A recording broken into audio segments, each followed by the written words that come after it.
Alors, bonjour, bonsoir à toutes et à tous, chers frères et sœurs guinéens de la Guinée, de la diaspora, où que vous soyez, quoi que vous fassiez. Recevez mes salutations fraternelles et amicales avec respect et considération. La promesse est une dette. On attend qu'il y ait un peu plus de personnes. Nous voulons parler de la visite du chef de la transition guinéenne, le président de la transition guinéenne du côté d'Abidjan, en Côte d'Ivoire, parce que je vois moins d'analyses dans la presse guinéenne, moins de commentaires. Voilà, je me pose la question, mais pourquoi? Tout le monde se contente d'ailleurs, c'est la physionomie de la presse guinéenne aujourd'hui. Les médias guinéens se contentent de relayer ce que les services de communication officiels du gouvernement de transition leur transmet. Donc, ils sont devenus des canaux de transmission, voilà, des relais pour les médias étatiques. Voilà, des relais pour les médias étatiques. Mais nous allons essayer d'analyser la situation pour que vous compreniez profondément ce qui en est exactement. On attend qu'il y ait un peu plus de personnes.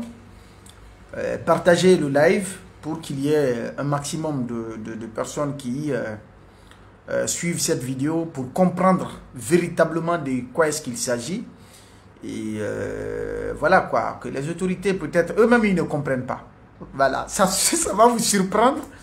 Ceux qui ont été reçus du côté d'Abidjan, eux-mêmes ne comprennent pas ce dans quoi ils sont, d'une certaine manière. Mais nous allons vous aider à comprendre. Je n'ai pas le monopole de la vérité, mais je sais que vous êtes des personnes réfléchies, des personnes intelligentes. Vous allez comprendre, c'est-à-dire à travers les explications que je vais donner, et vous allez parvenir à faire vos propres analyses. D'accord? Moi, je fais le truc pour vous aider à mieux comprendre la situation. Et chacun, après, va tirer ses propres conclusions. D'accord? Ça, c'est important.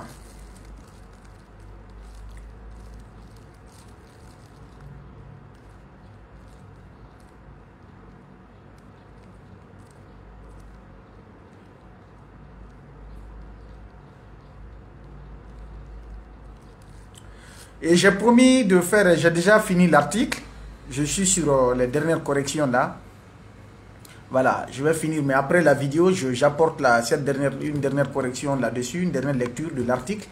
Et après, je mets en ligne, pour ceux qui n'auront pas le temps de suivre la vidéo, ou ceux qui ont la facilité de regarder la vidéo vont comprendre la vidéo. Ceux qui sont pour la lecture, ceux-ci vont lire le texte et comprendre véritablement de quoi est-ce qu'il s'agit.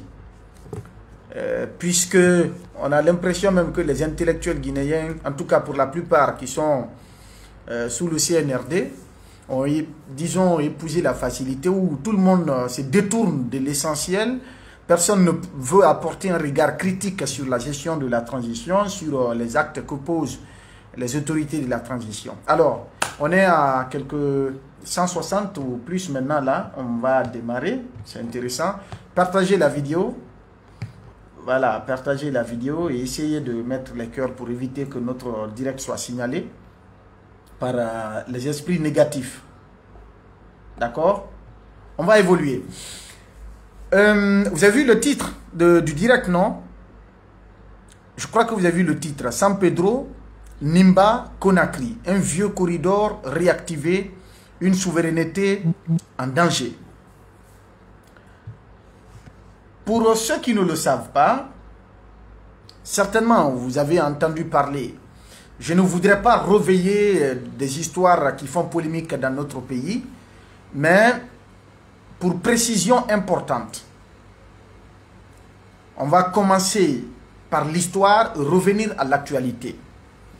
Vous savez, après l'accession de la Guinée à l'indépendance en 1958, comme vous le savez très bien, la France qui était catégoriquement opposé à ce choix d'Ahmed Sékou Touré, à cette option que la Guinée a préférée, donc le non à la communauté française pour l'acquisition de notre indépendance totale, avec cette affirmation que tout le monde maîtrise par cœur: nous préférons la liberté dans la pauvreté à l'opulence dans l'esclavage.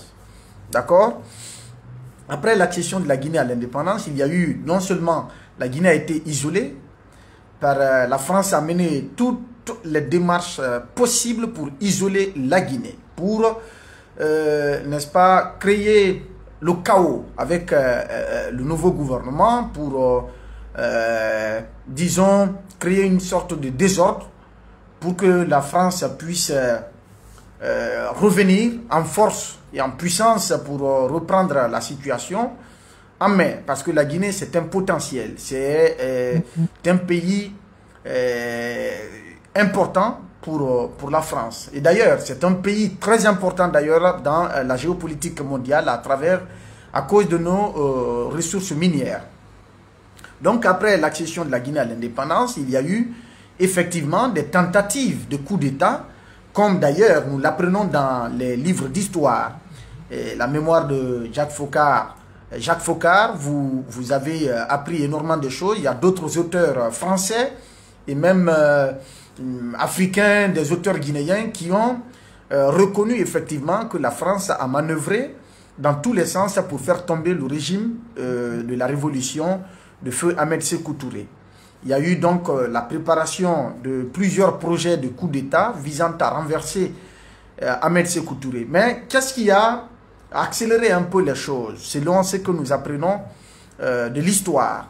Lorsque Ahmed Sékou Touré, pour la petite histoire, l'usine de Fria était dirigée par les Français. Sauf que la société Ruissal Fria, pardon, avant que ce soit Fria, le Ruissal, mais la société Frigia de Fria, avant que les Russes ne prennent, voilà, c'était les Français qui étaient là. Sauf que la société qui gérait là était en grande partie détenue par des Américains. Mais à l'époque, la Guinée n'avait que 9% de partition dans cette société. Et quand la Guinée a eu son indépendance, la France qui était contrainte de quitter la Guinée, donc ils sont partis avec tout le trésor, c'est-à-dire que toute la monnaie coloniale dont disposait la Guinée. Donc ils ont tout pris, toute la liquidité, ils ont tout pris en direction du Sénégal. La Guinée était obligée de se rabattre sur d'autres partenaires, notamment les pays de l'Est, pour asseoir les bases d'une économie autonome. Donc un jeune État qui cherchait à poser les bases de son économie, les racines de son économie en tant qu'État indépendant et État souverain. C'est à cette époque précisément, je l'ai dit une fois, que Kwame Nkrumah, qui était très attaché, l'un des chantres du panafricanisme en Afrique, ce sont disons, les disciples de d'autres grands panafricanistes que vous connaissez à travers le monde. Kwame était très attaché à Sékou, donc il a conseillé à Sékou. D'ailleurs, ils ont même à cette époque-là inscrit des budgets, des dépenses dans le budget du Ghana pour venir en aide à la Guinée économiquement. Après, Kwame a posé la question à Sékou de voir un peu, de revoir le contrat de Fria, de l'usine de Fria, pour connaître effectivement quelle est la partition de l'État guinéen. Et c'est à cette époque-là qu'il a été demandé, puisque la bauxite, les réserves à cette époque-là, les industries occidentales avaient besoin des matières premières qui allaient entrer dans la fabrication, dans le fonctionnement des industries d'automobiles, etc., d'autres industries. Donc, ce n'était pas le fer véritablement qui était important à cette époque-là. C'est pourquoi le monde Simandou, Moneba, rien de tout ça n'avait été exploité sous feu Ahmed Sékou Touré. Donc, il s'est rabattu, puisque c'est la bauxite qui était beaucoup plus sollicitée en son temps, donc il a valorisé la bauxite. Eh bien, puisque la Guinée n'avait que 9% dans le projet de Fria, il a envoyé Feu Diallo Telli rencontrer le président américain d'alors pour essayer de voir comment est-ce que les États-Unis allaient s'intéresser à la Guinée, notamment à l'exploitation des minerais de bauxite. Et pour éviter des conflits avec la France, donc eux, ils ont créé le contact avec Rockefeller. C'est Telli qui a été envoyé en mission pour ça. Donc, ils ont négocié avec Rockefeller qui est venu en Guinée et qui a implanté, bref, pour couper court en fait, qui a implanté la CBG avec une partition de l'État guinéen de 49%. Après l'acquisition des 49% par l'État guinéen a donc tenu à ce que le contrat de FRIA également soit renégocié. C'est-à-dire que les 9% soient rehaussés. Bref, ça c'est un truc comme ça. Puisque les Américains donc ont une bonne partie des minerais de bauxite de la Guinée, la France étant donc perdante face à cette situation, s'est rabattue sur deux présidents ouest-africains, notamment Léopold Sédar Senghor et le président Félix Houphouët-Boigny. Donc ces deux présidents de la sous-région ont servi de rempart, ont servi en tout cas d'instrument pour la France, pour tenter de renverser le régime de feu Ahmed Sékou Touré. C'est dans cette dynamique-là, parce que la France voulait coûte que coûte, à son tour, avoir une même mise sur le minerai de fer du Mont Nimba. Comment le faire? Et donc, il fallait passer par ce projet de coup d'État contre le régime de feu Ahmed Sékou Touré, pour réussir à renverser Sékou, et bien mettre en place, donc, avoir un projet avec la Guinée pour développer un projet minéralier du côté du Mont Nimba. Et cette fois-ci, transporter les minéraux à partir de la Côte d'Ivoire. D'où la construction du port de San Pedro en 1970.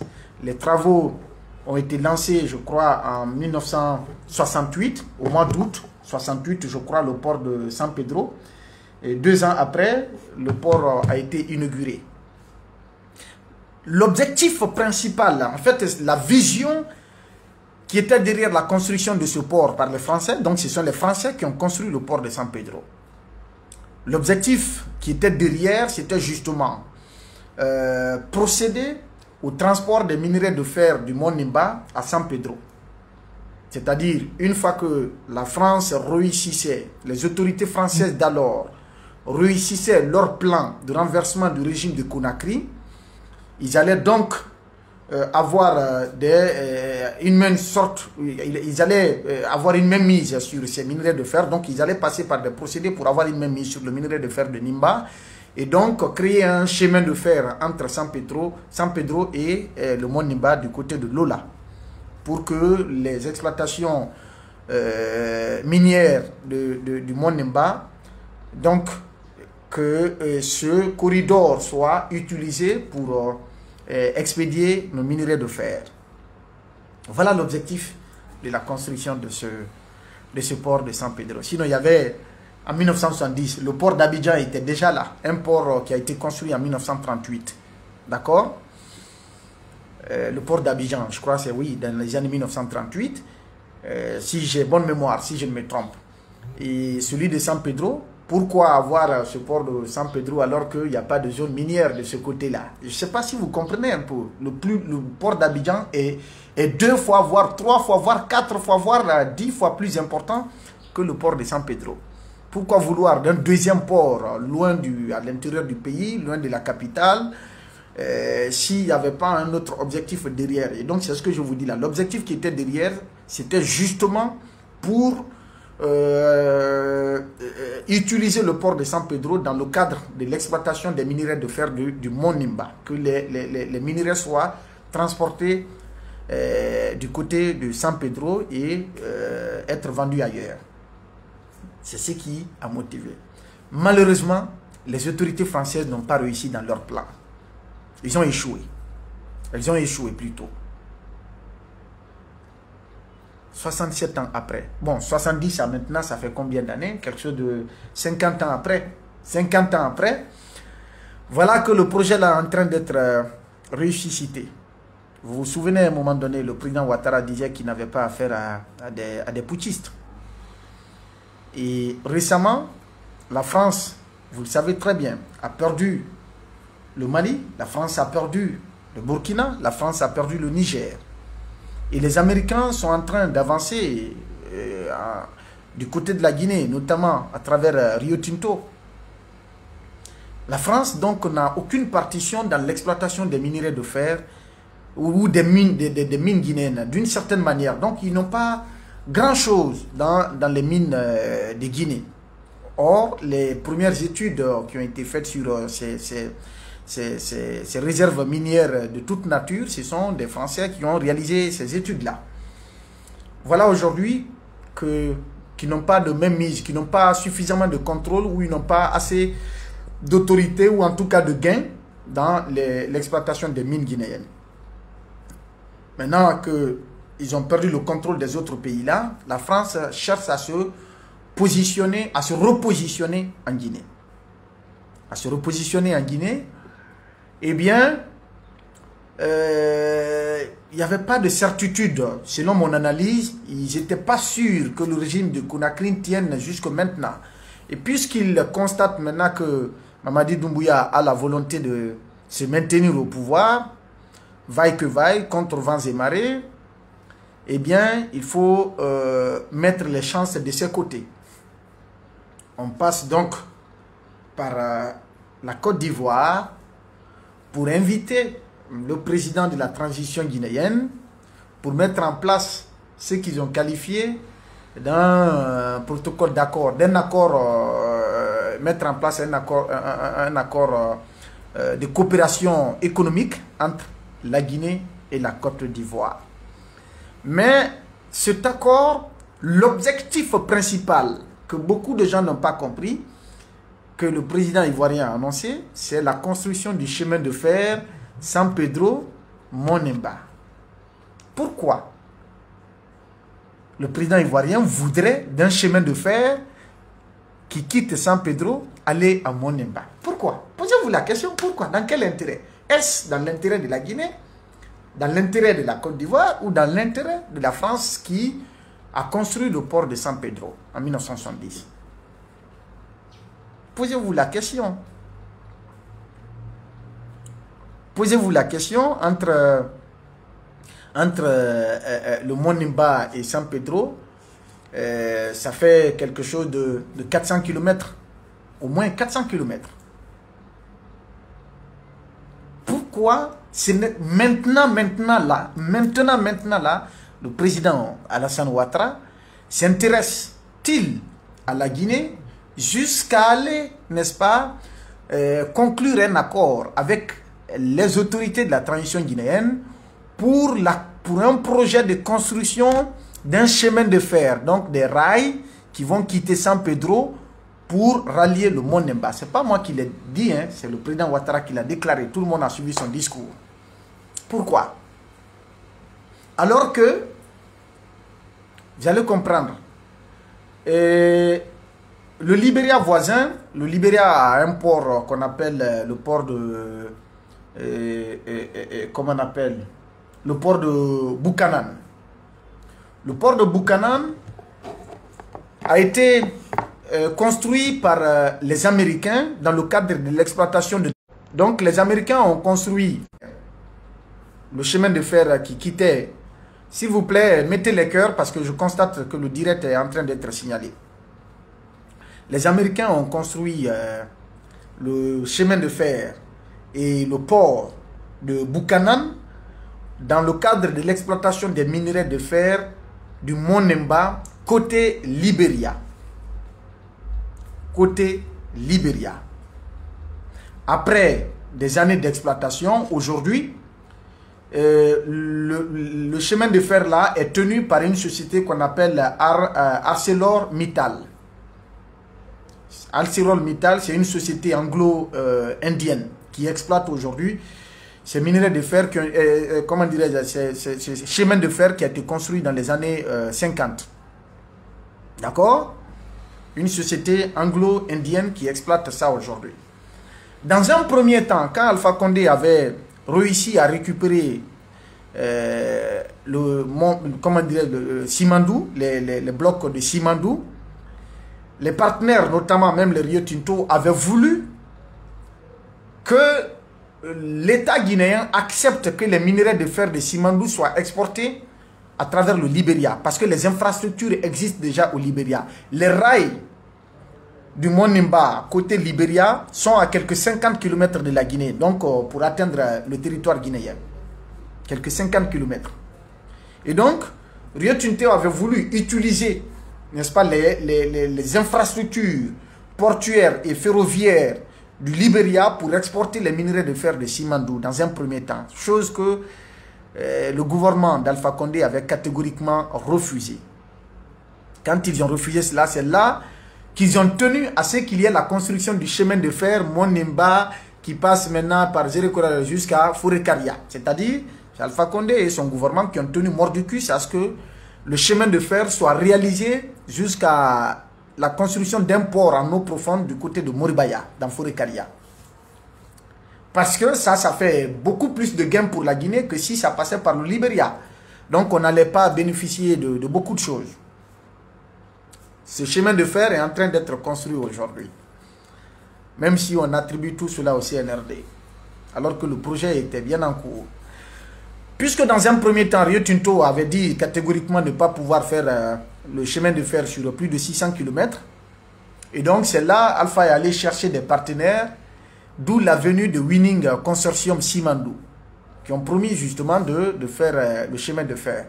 Rio Tinto donc dispose de quelques kilomètres de chemin de fer à réaliser. Le reste, c'est Winning qui s'est engagé à le faire. Bref, je parle de l'accord qu'il y avait eu sous Alpha Condé. Puisque le projet qui a été fait par le CNRD, on ne connaît pas le contenu, donc j'en sais pas. Mais voilà ce qui a été fait. Alors, figurez-vous que depuis les années 70, le port de San Pedro a été construit. Malheureusement, l'objectif pour lequel le port a été fait, cet objectif n'a pas été atteint. Cet objectif, depuis les années 70, n'a pas été atteint. Et dans une vision de géostratégie, de géopolitique, la France qui cherche justement à se repositionner en Guinée, notamment dans le cadre de l'exploitation des minerais de fer, essaie donc de passer par la Côte d'Ivoire pour inviter les autorités de Conakry, parce qu'ils ont les autorités françaises de maintenant savent que Mamadi Doumbouya est dans l'objectif de se maintenir au pouvoir. Il est en train de dérouler tout son plan allant dans ce sens-là, même si lui-même il sait pertinemment que il n'a pas l'étoffe nécessaire pour continuer à diriger la Guinée. Tout le monde sait ces 4 dernières années, disons, comment la Guinée est en train de patauger aujourd'hui. Ce qui se montre et ce qui se passe dans l'ombre, les gens ne le savent pas. C'est diamétralement opposé. On est un pays qui est confronté à assez de difficultés en termes de gouvernance. Donc on invite, bref, le président de la transition guinéenne pour venir venir à Abidjan. Donc il va à Abidjan et on établit un accord. On parle de la route de Lola à Danané. Vous savez que sous Alpha Condé, que ce projet-là, les deux présidents même se sont exprimés sur ça. Renseignez-vous, prenez par exemple la route, construction de la route Lola et Danané. Vous allez voir que le projet-là a été signé depuis des années et des années. Mais pourquoi ce projet a du mal à aboutir jusque-là? Mais aujourd'hui, le président Ouattara met ça met ça en lumière. On parle de cette route-là, on parle du tracé également des frontières entre la Guinée et la Côte d'Ivoire. Je ne sais pas, il y a quel conflit frontalier entre la Guinée et la Côte d'Ivoire, je n'en connais pas. Mais on parle de la route Lola, Danané. Un ancien projet qui souffre. Jusque-là, il n'y a pas de financement pour réaliser ce projet-là. Jusque-là. Mais on vient greffer tout ça à l'occasion de la visite de Mamadi Doumbouya pour dire, ok, on va faire la route là et puis on va procéder au tracé des frontières avec une grande commission mixte entre la Guinée et la Côte d'Ivoire, et on va faire aussi le chemin de fer San Pedro Monimba. Pourquoi? Dans quel intérêt? Donc la France, via la Côte d'Ivoire, tente de récupérer son investissement de San Pedro, c'est-à-dire avoir le retour sur investissement dans le cadre de la construction du port de San Pedro depuis les années 70, qui a été un investissement jeté à l'eau parce que tout simplement le projet qui était visé, la vision qui a motivé les autorités françaises d'aller mettre les moyens pour construire le port de San Pedro, cette vision n'a pas été atteinte. Cet objectif n'a pas été réalisé. Et donc, 50 ans après, on essaye de faire ressusciter, n'est-ce pas, ce projet de San Pedro pour permettre à la France de bénéficier, c'est-à-dire que de revenir à son objectif initial qui était de disposer, n'est-ce pas, de minerais de fer du Mont Nemba, eh bien, que cela passe justement par San Pedro, et pour que ce port-là puisse être davantage valorisé et être encore rentable justement pour essayer d'avoir un retour sur investissement pour la République française. Voilà le schéma. Je ne sais pas si vous comprenez un peu, ou s'il y a des questions pour que je puisse repréciser les choses. Ça, c'est mon analyse, en fait, parce que beaucoup de gens ne savent pas cela. C'est un fait d'histoire qui est en train d'être actualisé aujourd'hui. Et j'ai fait un article pour que les gens ils comprennent, peut-être que je vais lire l'article après. Mais voilà, grosso modo, ce qui se passe. Beaucoup de gens ne le savent pas également. Et pourquoi la Guinée va vouloir utiliser le port de San Pedro alors que la Guinée est en train de construire déjà un chemin de fer qui va quitter Beila pour aller à Moribaya? Pourquoi ne pas tirer ce chemin de fer de Beila maintenant, aller à Zérekore, à Lola, sur le Mont Nemba, pour que nous bénéficions grandement de l'exploitation de nos minerais de fer? Pourquoi ne pas utiliser nos propres infrastructures portuaires et justement ferroviaires pour exploiter les minerais de fer du Mont Nemba, qui est détenu aussi par un autre qui s'appelle Robert Freeland. Robert Freeland, c'est le cousin de Rio Tinto. Donc ça veut dire que les minerais de fer sont grandement détenus par les Américains aujourd'hui. Mais la France essaie de se repositionner pour récupérer la partie Nimba et exporter ces minerais de fer-là à partir de la Côte d'Ivoire. Y a-t-il une question ici?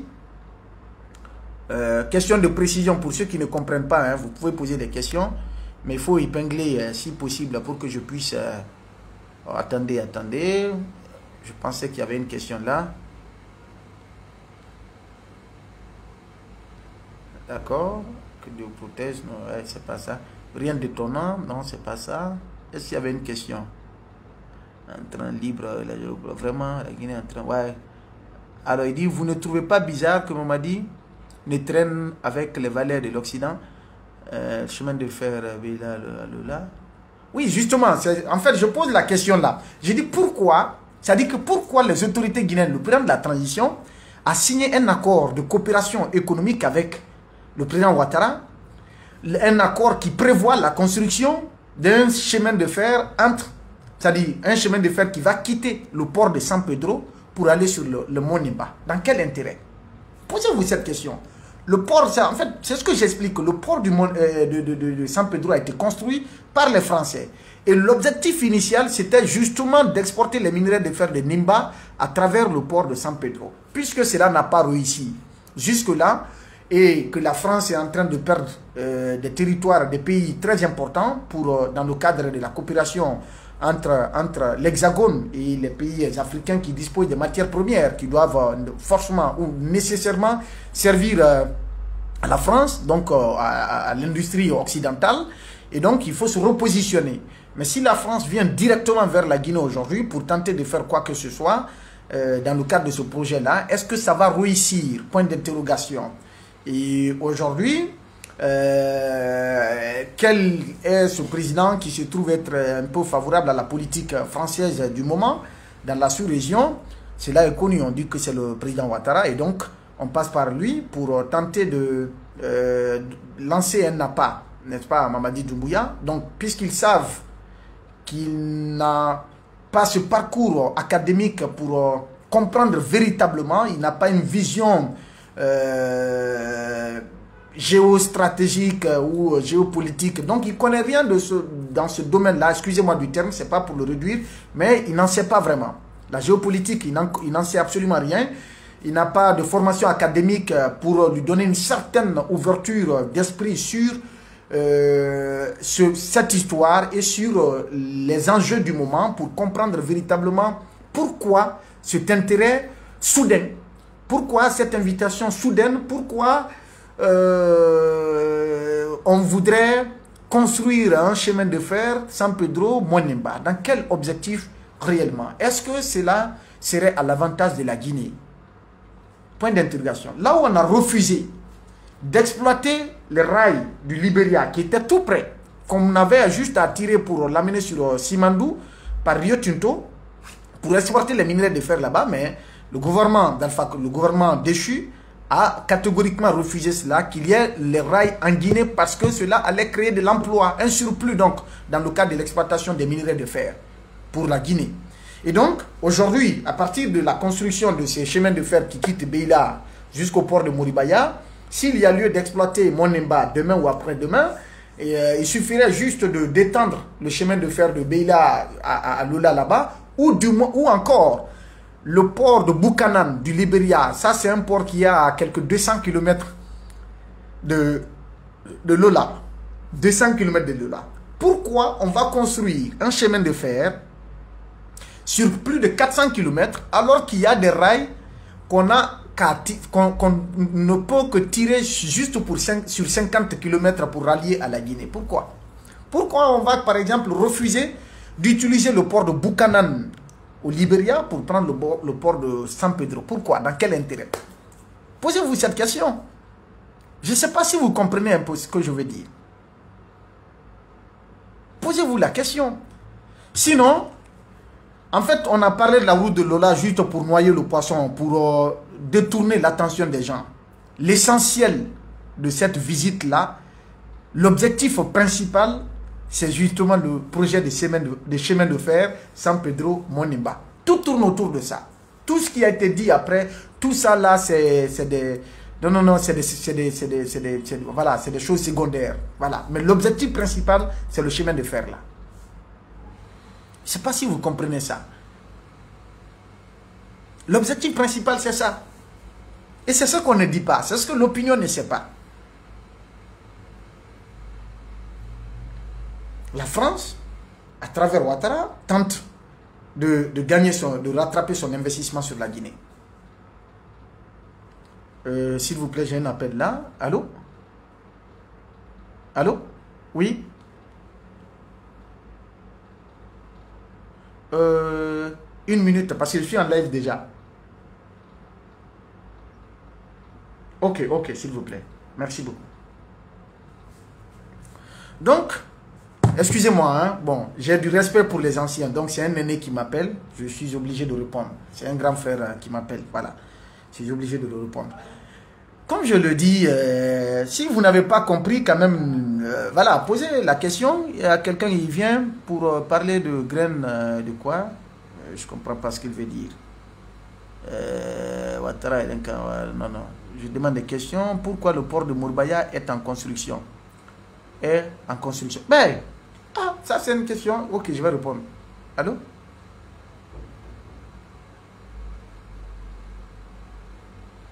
Ok.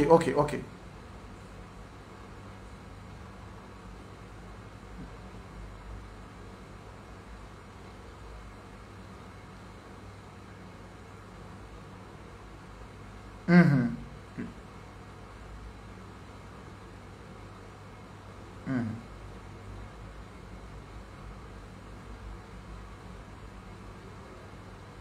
C'est vrai, je suis d'accord. Exactement, je suis d'accord. D'accord. Ok. Ah, il y a un cas de force majeure. Allô? Oui? Ça va? Très bien. Désolé, hein, désolé. Vous savez que j'ai pas l'habitude quand même d'interrompre mes lives pour les appels, mais c'est des appels importants. Voilà. On ne va pas durer maintenant, mais je vous ai donné quand même la physionomie pour que vous compreniez. Aujourd'hui, les gens sont en train d'insinuer que c'est pour nommer Ouattara, comment dirais-je, Sidya Touré comme Premier ministre. Non, c'est faux. C'est faux, ça n'a rien à voir. Ça n'a rien à voir. Absolument rien à voir. Ça, c'est des spéculations sans importance. Mais l'objectif est, comme vous l'avez entendu, le discours qui a été tenu par le président Ouattara, c'est une visite d'amitié, mais essentiellement dans le cadre économique. Est-ce que vous allez publier l'enregistrement de ce livre, de ce live après? Ok, donc si vous le souhaitez, il n'y a pas de souci, je vais publier. Si vous le souhaitez, je vais publier. C'est qui le dit? Mam Kaba. Ok, il n'y a pas de souci, je pourrais publier. Donc, grosso modo, c'est un peu ça la situation. Le cas de Sidya Touré, ça n'a rien de vrai, c'est des spéculations, c'est des insinuations. Sidya a quelques 80 ou plus. Maintenant, c'est un vieux, donc c'est pas sur lui on va se reposer pour venir récupérer la primature. Lui déjà, est-ce qu'il va accepter ça maintenant là? D'ailleurs, pour une transition, non, ça n'a rien à voir. Ça, c'est des insinuations. Mais l'objectif, cette visite-là, la conférence de presse qui a été animée par les deux présidents, le président Ouattara a déclaré clairement que c'était pour renforcer l'axe de coopération économique Guinée-Côte d'Ivoire. Et cela passe par quoi? Les axes ont été énumérés. Donc, il a donné les différentes, comment dirais-je, les différentes ambitions, ou en tout cas les différents projets qui les intéressent. Il a parlé de la route Lola d'Anané. Je vais par exemple venir sur ce projet-là, me rappeler la route Lola d'Anané. J'avais fait un truc là-dessus il y a longtemps.